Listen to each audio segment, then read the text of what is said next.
Permit me to stand on existing protocol. May I also thank God for making me relevant in this forum.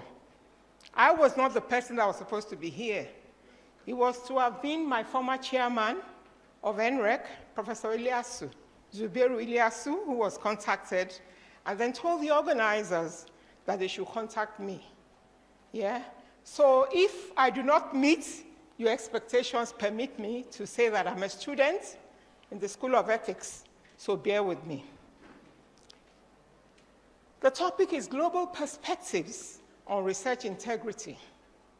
The previous speaker has actually addressed some of the key issues.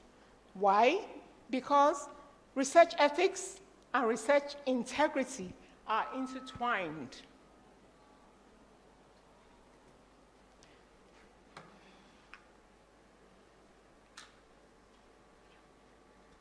Right. So my outline, we're going to go through some, what's going on? Definitions, address some core issues on this topic, address issues of guidelines, policy initiatives, existing codes internationally, the principles of research integrity, actors in the domain of research integrity, the challenges faced on issues of research integrity, then the way forward. Now, as we all know, the basis of this research integrity issue starts from research. As we know, research is systematic investigation to emerge in generalized information or knowledge that will be helpful to mankind in one way or the other. Research can also be conducted on patients in the hospital for the benefit of the patient. As we all know, you can conduct research, solo research, or in collaboration with your colleagues, or in collaboration with other institutions, or across globally, particularly when we're talking about global health. We all remember clearly what happened during the COVID-19 issue, what happened during the Ebola and several other pandemics, because disease and their vectors, they know no boundaries, and the implications are clear.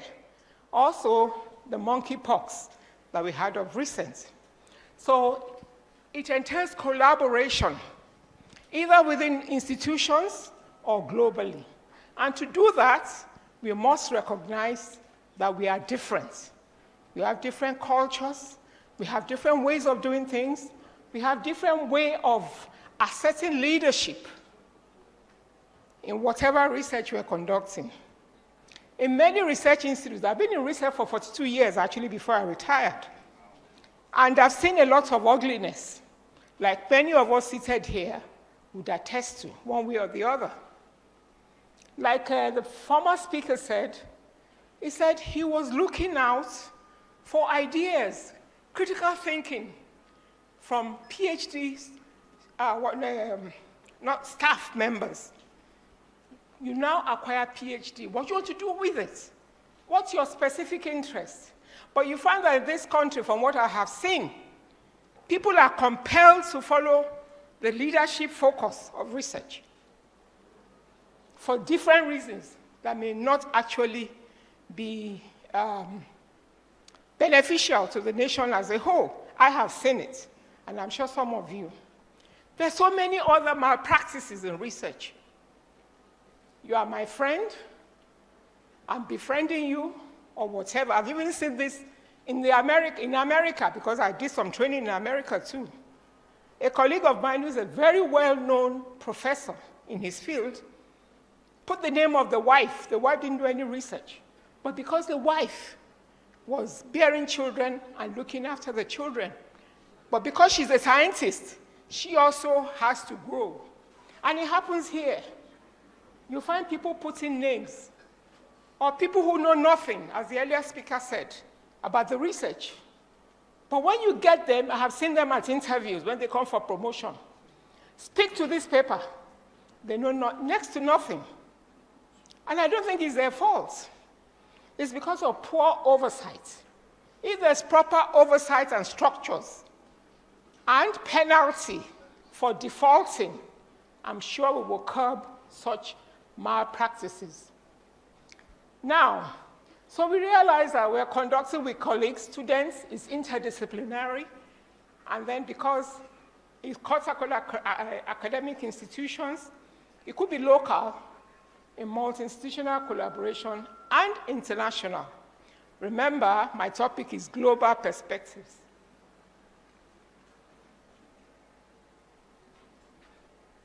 Sorry. Why is it not responding? Because it's global, as I've alluded to earlier, collaborative research, I think I'm having issues with this thing.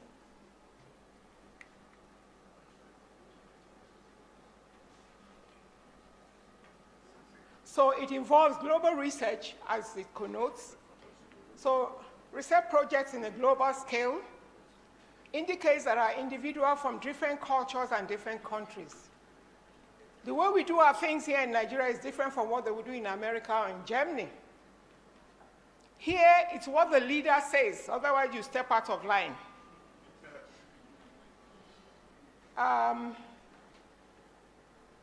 We have to take cognizance of how we do things. The way you do it elsewhere is not what you do in Ghana or anywhere else in Africa. And you connote setting goals, planning, using, sorry, there's so many issues I have to take cognizance of. Setting goals, planning, utilizing appropriate techniques to gather insights from participants globally. Such research that connotes integrity must be done in such a way that people will have trust in the outcome of your research activity.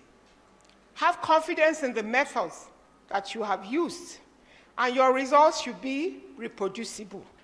Although there are cases when such results may not be reproducible for other reasons, but in most cases, it should be reproducible. It should be intrinsic to research activity, I mean the research integrity, and excellence, which is part of the title for this gathering. May I, at this juncture, actually congratulate those who conceived the idea for the title of this engagement. We have heard the myriads of problems and challenges being faced by ethics, and I'm asking myself, I hope we're not just getting information that we cannot use. Because if ethics is not sound, then I don't know where integrity comes on board, because they're both intertwined. Right. But we must know that whatever research we undertake, whether here or anywhere in the world, the end result is for us to gain societal trust.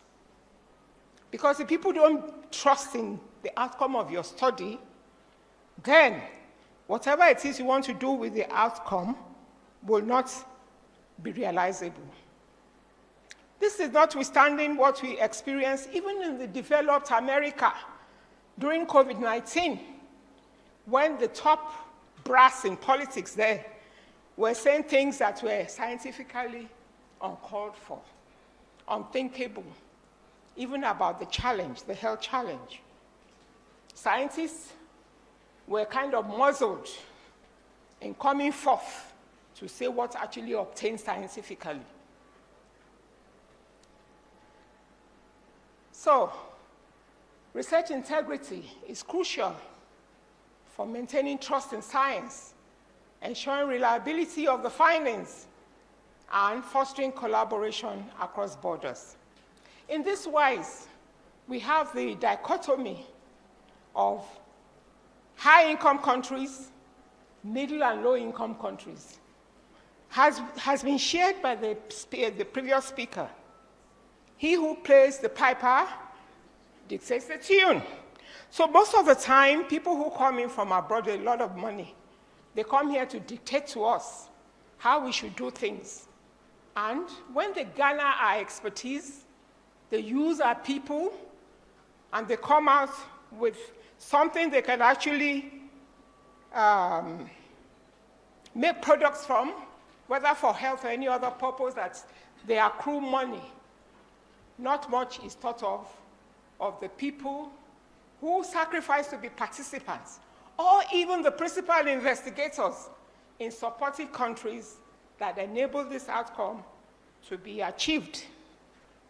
I recall while I was a member of the last NREC, the minister at the time, when we received a whistleblower from a whistleblower outside Nigeria, directed that the NREC at the time should investigate the claim of the whistleblower.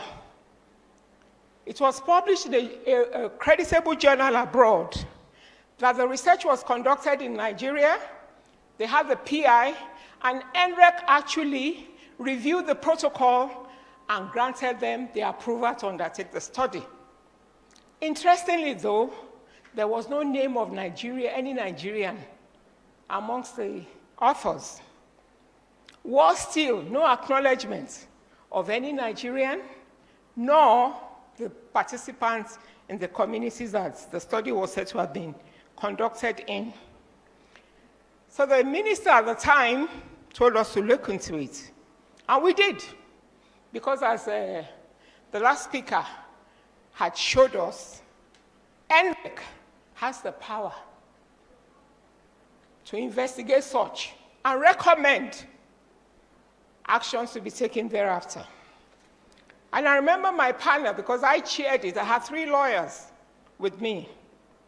We used unique means of investigation, questionnaires, targeting what we wanted to look for so that they could incriminate themselves, which they did. Yeah? This was a European, a combination of Europeans and I think 1 or 2 Americans as the publishers. And the ministry took the right step to ensure that such was corrected. They contacted the journal that published the article and so on and so forth. We need more of that. We cannot just be seeing these things, accommodating it and brushing them under the carpet. Right. So, research integrity. There are key issues that must be maintained: honesty, transparency. Again, from what the last speaker said, whatever data you have must be in the public domain so that people can see it, assess it, especially in clinical trials, before you undertake any clinical trial, to ensure that what they claim, because people manipulate data. At my level, I also know somebody from the United States who knew a publisher, sent his data there, but the data didn't marry the message they wanted to pass across. So they had to remove some data to fit into the objective. So these practices are not just in developing countries, they're all over the place. Yeah? And that is why there's global concern on research integrity. And there's that annual conference on research integrity held internationally. You will see a slide on that later. Likewise, the Africans also said, what?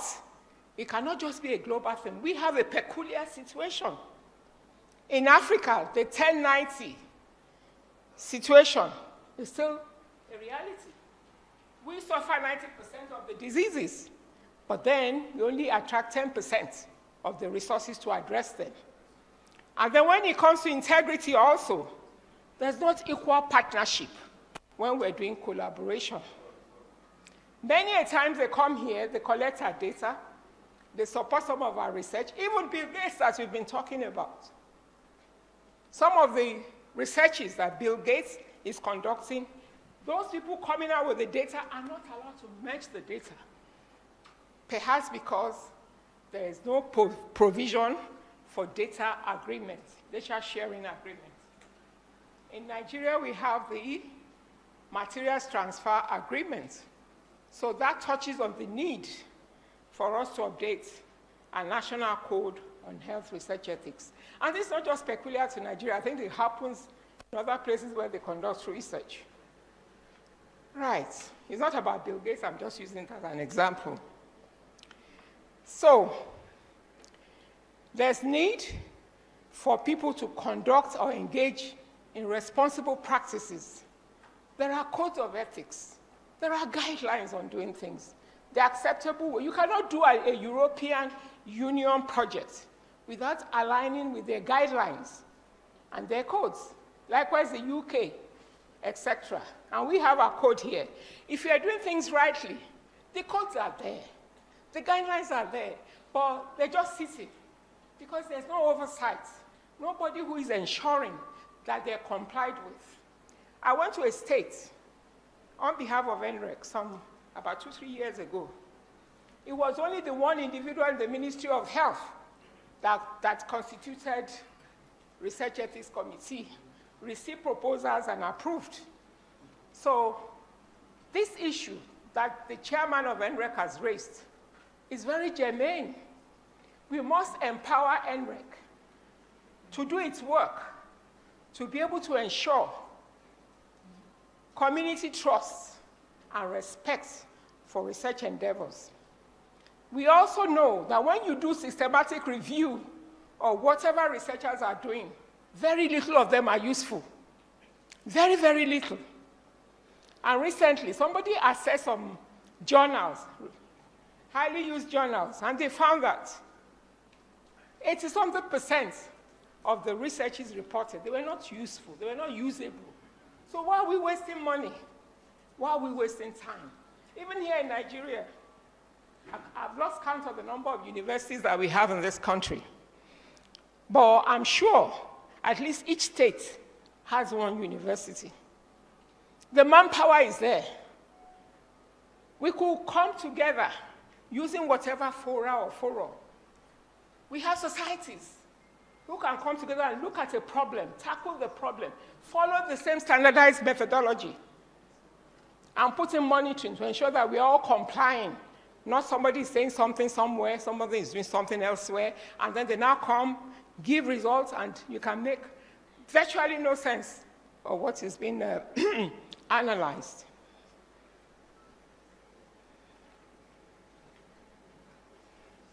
So, as I said earlier, there's disparity in the power play between developed countries and low and middle income countries.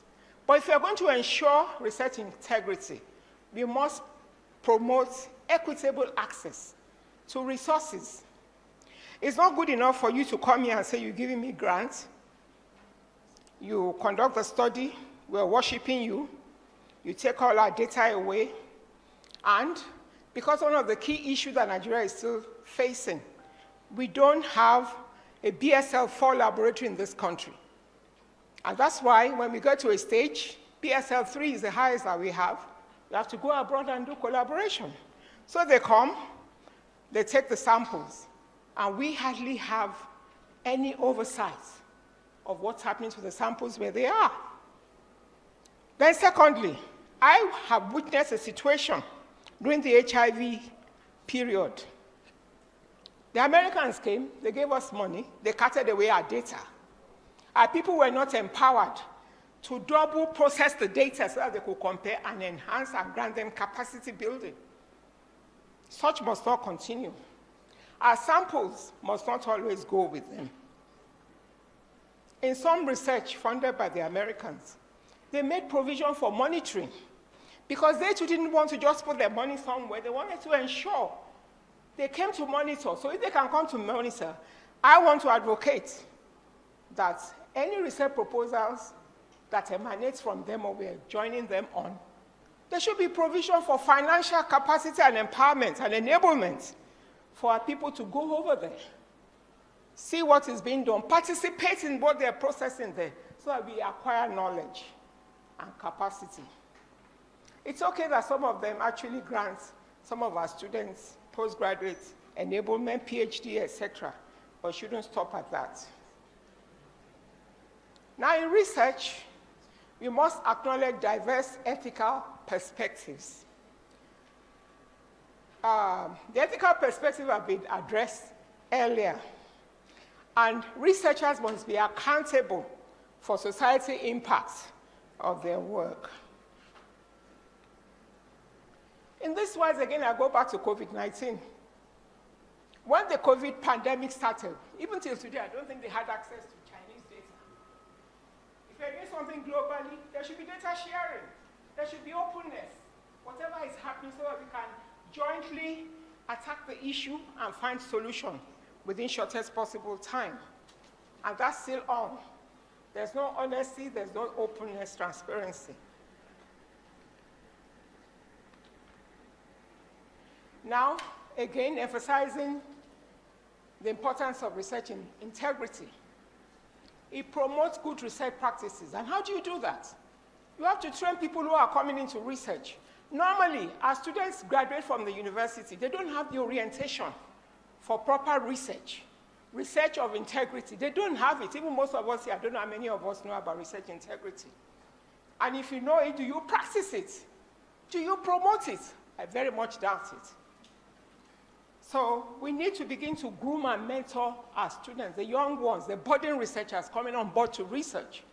Tell them this is the pathway, and this is the way to go. And let them be aware. Sometimes they may make mistakes. We all make mistakes.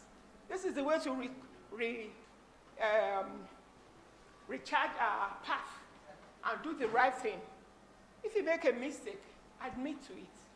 But then you must have structures and systems within your structures or institutions, whether university, research institute, laboratory, or whatever, of addressing such mistakes so that it will not end up with as research misconduct. You must not be biased. Yeah? You must enhance reproducibility by ensuring that you actually follow set standards and methods that you quote.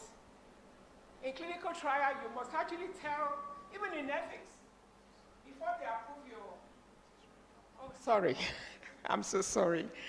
Before ethics approve any protocol, they must ensure the methodology, even the topic they want to address, yeah, has something beneficial for the community.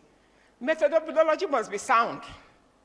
Choice of participants must be without bias. And they mustn't take advantage of the vulnerable. Yeah? And ensure that what they say they are going to do is what they end up doing. And that is critical. Why it's critical for NRED to be supported? Because you must monitor what's going on out there. If you just approve, people modify their researches without recourse to those who approved it. It's only when there's problem in the field and the whistleblowers shout out that we are aware that, oh, something is going wrong out there. It shouldn't be that way.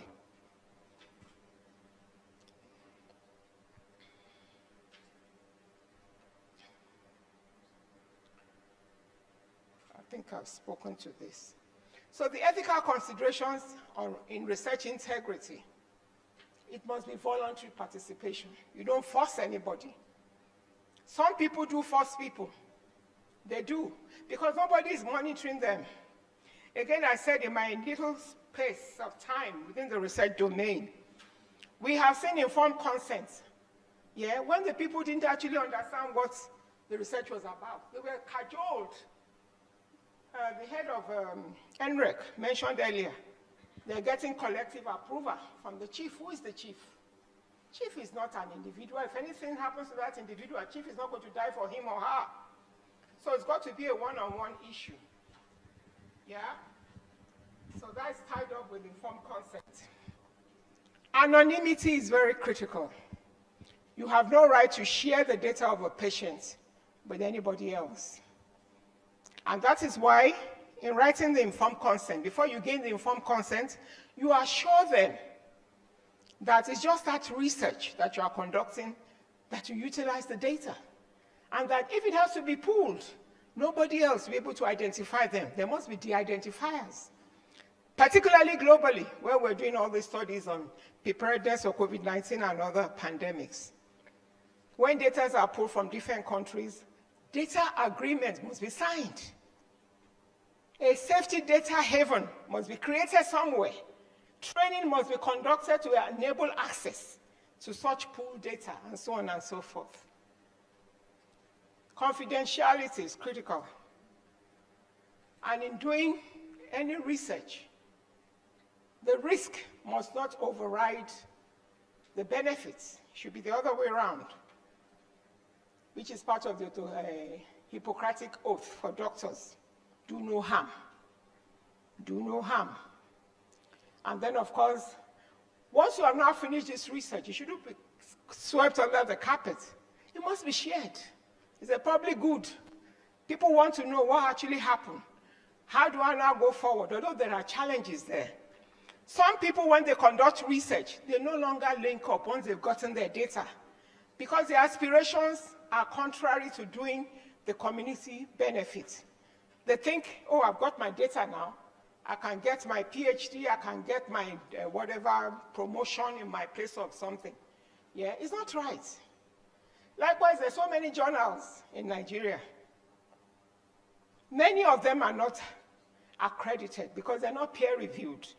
They're just after people want to publish money. They just want your money. So they don't review them properly. But then internationally, they rate publications. And they're those good journals that you want to identify with. But that shouldn't rule out publishing in Nigerian journals, because I do believe effort that is made on our people in our place should be able to appear in our own journals, so that people from outside also should be able to, access our own, so that we can lift up our own image. You cannot just be publishing out there all the time, yeah? We must communicate outcome of our research. So I think I've mentioned these ones before. We now move on to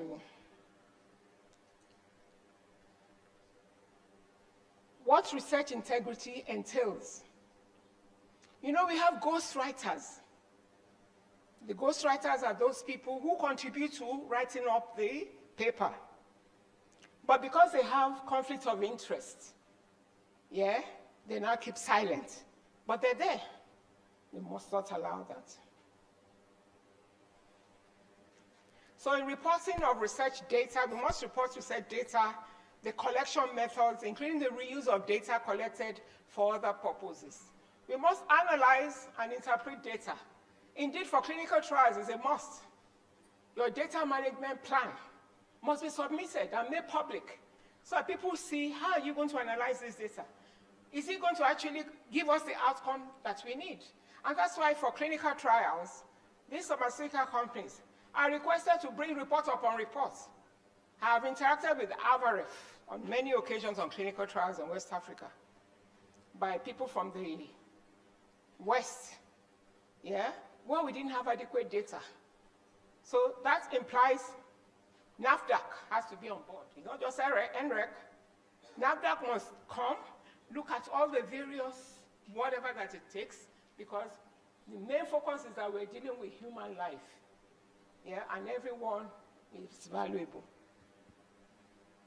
So we make our research findings widely available by publishing them and presentations at scientific conferences and other such fora.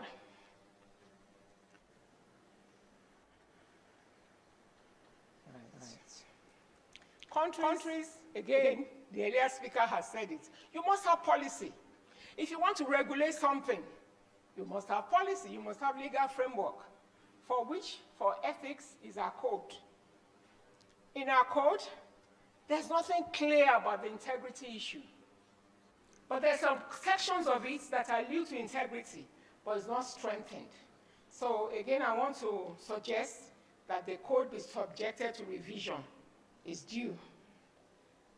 So each country has its own policy to strengthen research security as part of research integrity, to promote international research cooperation, ensure openness, non-discrimination, and prevent interference, manage risks, and ensure trust in science.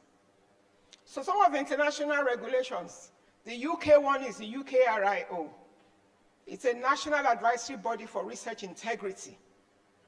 Then the Office of Research Integrity in the United States, the European Code of Conduct of Research Integrity, and Canada, etc. We have our code here, but as I've just said, our code does not need to include the integrity component. And when we talk about integrity, that will come later in the slides. You can't just talk about integrity and what it takes if you don't put it within a system, or you have a structure, and then you increase the level of awareness on research integrity.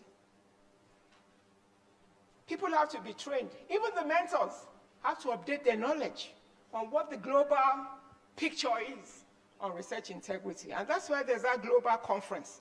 We started in 2007. They're continuously addressing, because with AI and so many other challenges and problems, many other issues on integrity are evolving. We haven't addressed the ones that we've identified, but many more are coming on board. And unless we harvest them and begin to discuss and chart the way forward, to be an impossible task.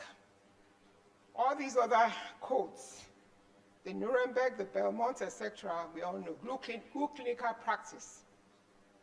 The common research integrity principles, whichever country you go, whichever code they have, they have these 4 main principles: honesty in reporting, transparency in data collection and analysis, fairness in collaboration, and respect for participants. For honesty, obviously, your presentation of your research goals, your intentions, your findings, reporting of your research methods and procedures, how you gather your data, and how you use the knowledge to work with others, conveying valid interpretations, etc. They're germane. The issue of rigor, transparency, equity, I've alluded to these. There mustn't be any systemic barrier that will affect any underrepresented communities. Again, when I come to that, the same goes for our data. When we pull data and we do multi-site or multi-country studies, there'll be those communities that have those minute data that are more or less insignificant in the analysis. You must make provision for those data. How do we handle them so that they have a voice? Yeah, you don't just conduct research for research sake. Right. Actors in the domain of research integrity. There are many. The researchers themselves. There could be other investigators who are not normally researchers, those who manage data, and the stakeholders are governments. Somebody came to represent the minister. Minister needs policies that will guide the interests of public health in his country. But he needs evidence, so that his policies are evidence-based. The more the reason that the onus must be on research integrity, so that everything you do is perfect, so that we are not misleading minister.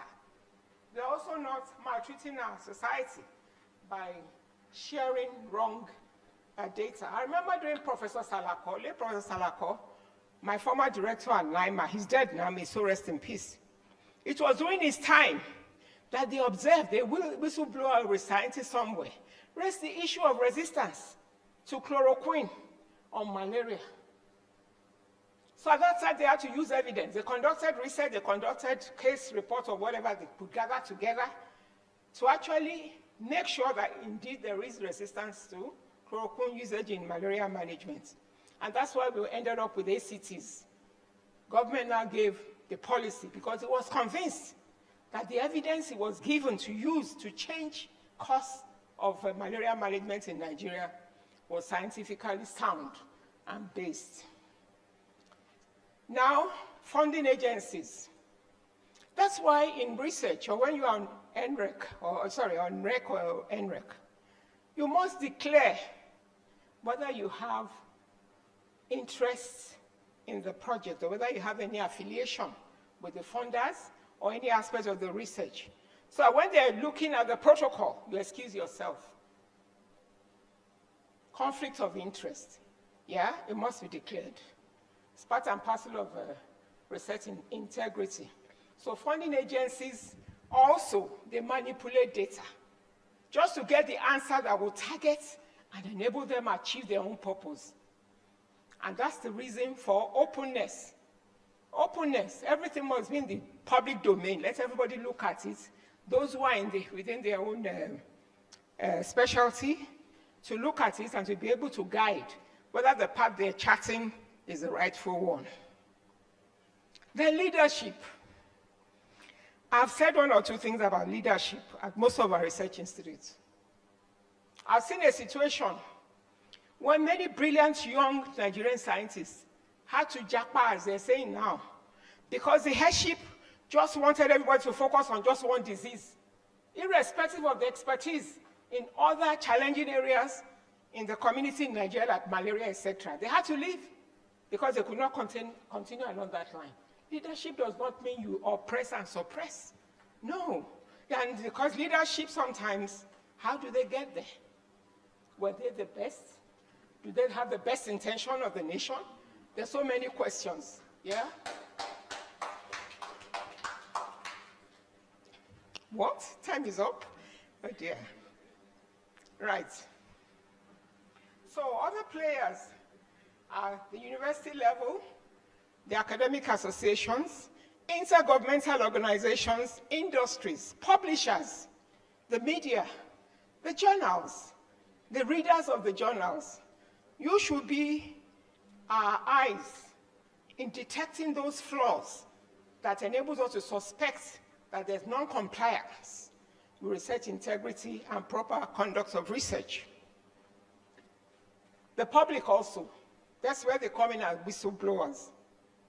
When you are giving them informed consent, we should try to empower them also. If something is taking place that is not within what you have told you, contact us. And that's why we leave our contact addresses with them. Yeah? They are also players in the domain. I'll go quickly now. But we have challenges to research integrity. I've touched on one or two of them. Research misconduct. There's more of that than the research itself. Scientific misconduct. Falsification of scientific data. Presentation of fraudulent or incomplete or uncorroborated findings as scientific facts. Fabrication, so people just sit down somewhere, look at other people's publication, and then just put something up and then send it. I have been a chairman at a conference in this country where one individual came to present a paper on systematic review. Who does that? I challenged it. And I told the leadership at the time, oh, leave him alone. You know, he's a young man. That's what happens. You all just continue to let them harvest the younger ones. It's not right. Furthermore, falsification. People falsify results. People steal other people's work. There's also always a research team. I have seen and I know of someone who was not the actual owner of the research publishing behind the owner. By the time the owner knew, people were begging, oh, you know, that's our culture. It's very bad. And then plagiarism. Violations of research policies. For somebody to violate something, he or she must be made to be aware. So mentorship is critical. You, the leaders of research, the mentors, please mentor them well. Ground them well on research integrity and how to conduct proper research. If they use a method and it doesn't work, that's why we have collaboration across. Go to a peer person member through the publication or presentation at conference to show you how better. How can I do this better? Don't just go ahead and say you did it this way or the other. I know. Fraudulent prayer review. Yeah, ghostwriter. Some people, even the editor of their own journal within the institution, because they like somebody, you just see every rubbish as publication because they want those people to have enough publication to gain promotion. It's not right. Right. Then we mentioned the ghostwriters because of their conflicts of interest. Way forward, I'm about to round up. The way forward, we have to look at the leadership. Do we have authoritarian hierarchy? Where the researcher doesn't have the freedom, as we do in government. I've been at government meeting. When I went to raise my hand, they said, no, it's not done here. President was here and minister. I said, your minister is there, you cannot raise. So I'm telling you, where are we going? Yeah? So the same happened in all these institutions. And then do we have structures in place that will help us have oversight, even in the various institutions that we have mentioned, be it university, research institutes, laboratories. Somebody must be, there must be something. So a whistleblower, when they see anything going wrong, they can go and tell that person. But such people are encouraged if they see that something is done and not just covered under the carpet. We must also have strategies, procedures, practices. Over and above that, we must enhance the skill, even now, for all of us here. When we get back, let's, cascade down this interaction here. People do not know that when they are RECs or they're in NREC, they are the custodian of research practices within their domain. I was at a teaching hospital, and they were reporting to me, Dr. Mafe, we screened so many protocols, only 11 scaled through. I said, because that is your poor performance. Then your domain, you should be having seminars, workshops to enhance the ability to be able to write protocols that will go through the first round. You don't just wait and be telling me you only got 11 out of so many. So we have to enhance the skills, promote capacity building, promote membership. Institutions need to establish an atmosphere that supports research integrity. There's a Hong Kong statement, which is on this slide, but maybe I will skip it. You have to incentivize researchers who actually comply with good research practices and research integrity. It then makes a difference. You don't just put all of them in the same basket. Editors and reviewers, they need to uphold quality. Some editors, you'll be amazed as to the comment they make when they send them protocols. Hardly anything. I've actually started somewhere in the last 1 month. They passed a document for us to comment on. Somebody mentioned, oh, good to go, everything is okay. Whereas there were billions of problems in the document that was sent. Yeah, so we must ensure that if we are not adequately enabled to review a protocol, we should so say it. It's not by force. And when we do it, let's do a good job. Editors likewise. And readers are to detect and report fraudulent activity by critically evaluating the content. Collaborative efforts and adherence to principles of honesty, transparency, and rigorous research. Research supervisors should ensure that their mentees are fully knowledgeable on scientific misconducts and RI. It's just like children. If they default, don't just hammer down on them, encourage them. It's not the right way to go. You still have a lot of years ahead of you, career ahead of you. This is the way to go. There's merit in doing the right thing. And that's why I now say encourage and enhance self-regulation. But then they must be trained, they must be mentored and monitored. So I mentioned the 5 Hong Kong principles. They look at these principles to kind of provide encouragement, incentive for those who actually adhere to proper research practice.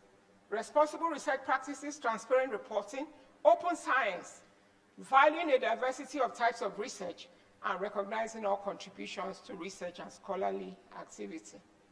We need to intensify mentorship. We cannot overemphasize that. You have to teach them, they need to learn, empower them for adherence to research integrity, monitor them continuously, conduct refresher courses, raise awareness on research integrity, and educate, peer review procedures, and protect whistleblowers, recognize and reward behaviors, intensify global efforts at combating breach of research integrity through the Global Forum on Global Conference.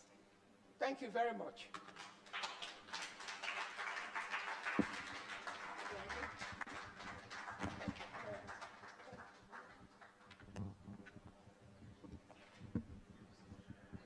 That was Dr. Margaret Mafe. Please appreciate her. Please appreciate her. Thank you. Thank you.